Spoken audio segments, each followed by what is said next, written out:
Hey guys, Joe Saint here, along with my sidekick, Frankensleeve. And we're coming at you with another weight loss surgery fact, frequently asked question. And this one, I guess I should have got around to a long time ago, but just kind of slipped my mind. Because you'd think something this important would be on the top of my mind. But this was about how to survive the pre-op diet. That some people are lucky and don't have to do any type of pre-op diet. Some people have to do 1 week diet. Some people have to do 2 weeks or longer. And this one is about how to survive the 2-week liquid pre-op diet. Now, this pre-op diet, it was truly one of the hardest phases of the weight loss surgery. I had head hunger that I had to battle every step of the way. I had food cravings, and just on top of that, just missing chewing food. You tend to miss those little things after a few days. So I know how hard it is to have faith that weight loss surgery is going to help you lose the weight you've never been able to keep off. From looking back from it on this side, you just don't know the difference in your mental outlook and physical need for food. It's completely different. It's unlike any weight loss program, any exercise program, any diet pill. There's just no comparison. So I'm hoping that you will take a leap of faith from my experience and believe that going through the hassle of the pre-op diet is worth every minute of it. It truly is. So if you'll hang with me for a moment, I'll try to give you some words of inspiration. So if you knew that weight loss surgery would be the solution to your weight problem, how hard would it be to stick with any diet for 2 weeks? I mean, if all you had to do was stick with 1 2-week diet, would you stick with it knowing that your weight problem would be solved? If you knew that you could realize your goals of feeling and looking like a normal person, a normal sized person, could you live on bread and water for 2 weeks? Would you starve yourself for 2 weeks?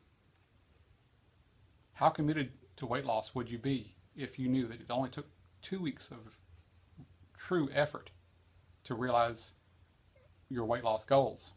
And I realize it's very hard to have confidence that it's worth the effort to go through the pre-op diet, especially after years of being bombarded by commercials and marketers promising you that if you just take this pill, or if you stay on this diet, or you use this exercise routine, you'll be thin and realize your dreams.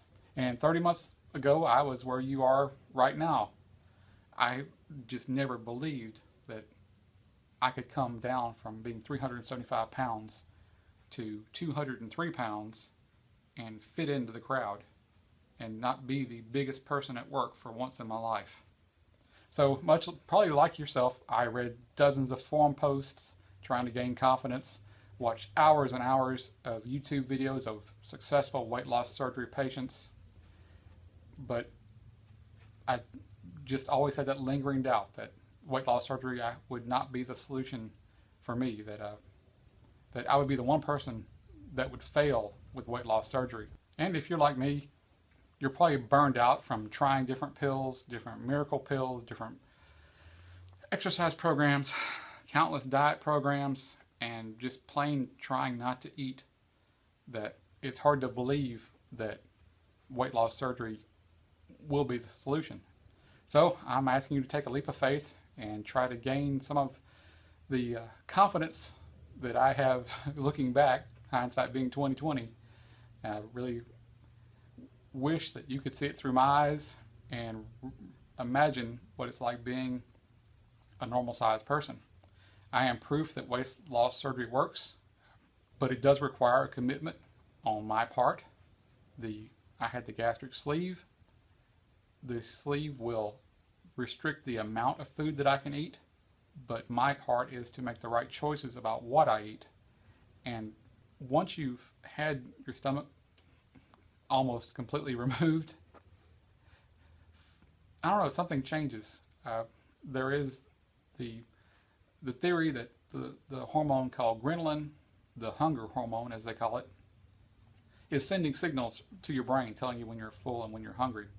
and it's produced by your stomach. So having most of your stomach removed, of course, means that the production of adrenaline goes down, so you aren't getting these constant hunger signals from your stomach to your brain telling you eat, eat, eat, even though your stomach may not truly be empty. It's just producing this hormone that's sending the signals. So that's what kind of flipped the switch for me. I truly believe that the removal of that adrenaline hunger hormone got rid of my food cravings. So here are my top tips on how to survive the pre-op diet and exercise the demons. Always keep in mind, this is just a temporary diet. It is not a long-term diet. If, for myself, knowing that there was an end date to it, there was a goal in mind, that it was going to come to an end, that made all the difference in the world, because I often try to play mind games with myself, and I will, if I have something difficult to do, I will say to myself, oh, you only have to do X amount. I only have to do 1 more hour and I can stop. I only have to do 5 more days and I can stop. And I always put on the end of all that, 1 more hour is nothing. 5 more days is nothing.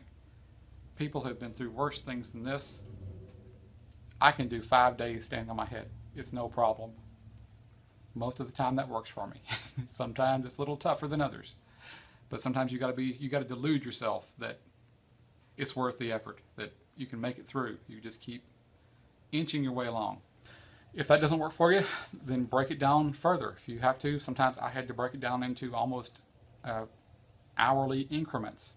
You know, I tell myself if I can make it through the next hour, if I truly, truly want to eat something, then I'll eat it. But if I can make it through the next hour, then that's as far as I have to go. And that's going to work some days too. Some days were tougher than others. So you're not going to be on liquids for the rest of your life. So don't let a week or two of liquids overwhelm you. This is for your health. It's something that is tough to do, but it's bettering your life. If you're like me and you wait till you're 48 to go through this, I still may have another 30 years of healthy lifestyle to go. Being a normal sized person. If you're in your 20s, just think you may have another 50 years, 60 years of enjoying a normal sized person's life and all that comes along with it. So my second tip for surviving the 2-week pre-op diet is be prepared. Don't go anywhere without your diet food, your liquids, your Jell-O, your sugar-free drinks, whatever it is that you're allowed to have on your diet. Make sure you have your supplies packed with you and are able to take it with you. Don't give yourself a chance to be tempted to eat something because you weren't prepared and you can make the excuse, oh, well, I forgot that. Well, I'll just this one time. One time can trigger head hunger cravings and start you right back on the old path. Don't let others talk you into eating when you shouldn't be eating or shouldn't be eating certain foods. I had this one lady at work who just insisted 6 times that I eat a cookie. I was like, first time I'm like, sorry, you know, I'm on my diet, I can't eat the cookie. Oh, just this one time. I said, no, thank you, I really don't want the cookie. I can't eat it. Oh, well, you know, it's so good, you know, if you just this one time. And after the 6th time, I just said, I've had enough. I had to get up and I walked out on her. She just wouldn't stop. She just didn't understand. And some people aren't going to understand, so you may have to be abrupt with them. You can come back and apologize later like I did. But she never, ever asked me more than once for food again, to offer me food again. The third tip is variety. Yeah, you might want to try a variety of low-carb, high-protein shakes. A variety of sugar-free Jell-O if you're allowed sugar-free Jell-O, or sugar-free popsicles. Have a variety on hand so you don't get bored. But remember, it's only 2 weeks. You can do 2 weeks standing on your head, no problem. You got to keep telling yourself that. Delusion, I keep telling you, delusion is the key. And avoid situations that are likely to derail you from sticking to liquids. Avoid food programs. Don't watch the Food Channel. As a matter of fact, don't turn the TV on at all. Watch DVDs. Watch your favorite seasons on DVD of TV shows, movies, whatever you want to watch. Listen to audiobooks. Don't turn the radio on.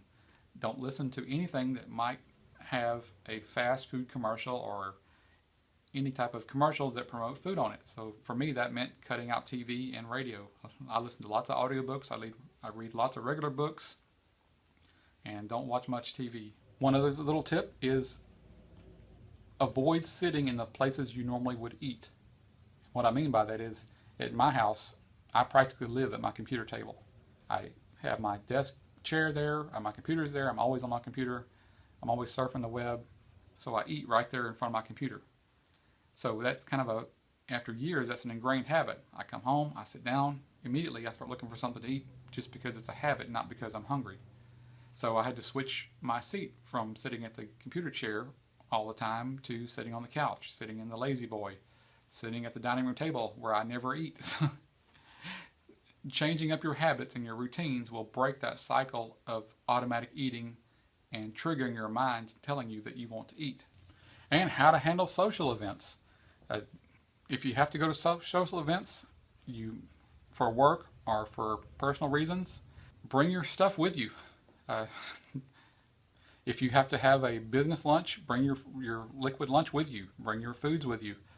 Most people may inquire as to why you're doing that. Just tell them that you're on a diet. Everybody's on a diet. So it's not out of the blue. It's nothing unexpected.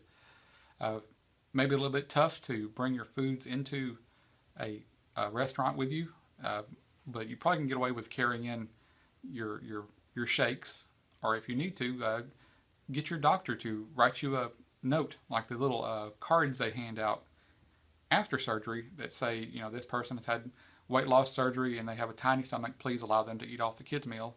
The doctor may give you something similar to that, asking the restaurant to give you permission to bring your own shake in with you for lunch, or you may be able to just to sneak it in surreptitiously. They won't notice. Or if it's powder, just order a glass of water and mix it up in the glass. But this is really not a good long-term a long-term solution.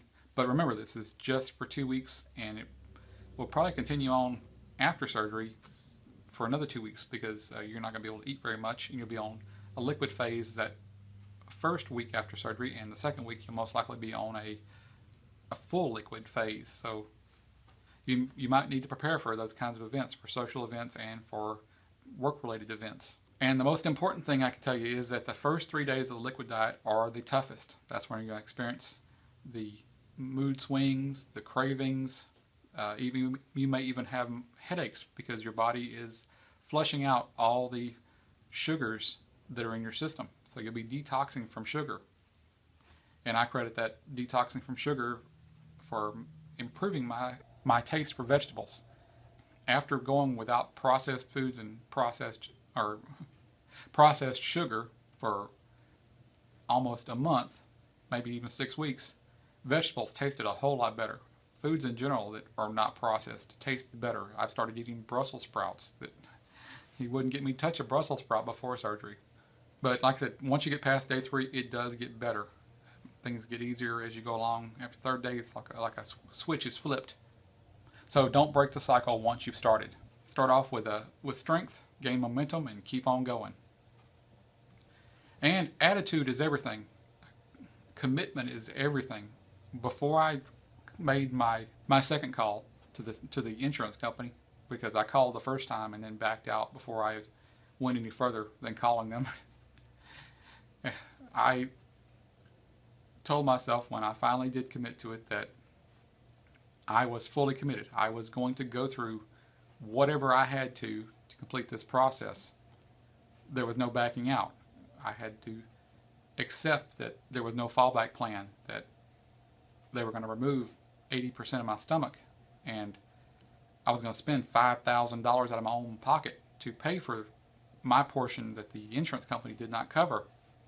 So that financial incentive was a pretty good one to help me mentally commit to it. But on top of that, I committed to myself that I was not going to quit this, that I was ready to see it through. But I was at a point in my life where I was ready.